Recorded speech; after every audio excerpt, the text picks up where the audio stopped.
Hello buddies, నమస్తే అండి. Welcome to Shyam super specials. ముందుగా బంగాళదుంపలు తీసుకొని నేను ఇక్కడ ఒక 1 కేజీ బంగాళదుంపలు తీసుకున్నాను. బంగాళదుంపలు స్క్వేర్ పీసెస్లో కట్ చేసుకోవాలి.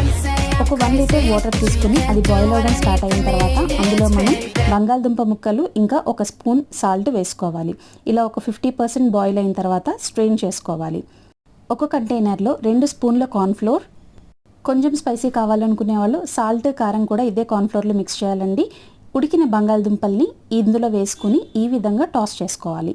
డీప్ ఫ్రైకి కావాల్సినంత ఆయిల్ తీసుకుని హై ఫ్లేమ్లో పెట్టుకుని బాగా వేడి అయిన తర్వాత మీడియం ఫ్లేమ్లోకి టర్న్ ఆన్ చేసుకుని అందులో మనం కార్న్ఫ్లోర్ పట్టిన ఈ బంగాళదుంప ముక్కల్ని వేసుకోవాలి. ఆల్రెడీ 50% బాయిల్ అయి ఉండడం వల్ల ఫాస్ట్గానే వేగిపోతాయండి.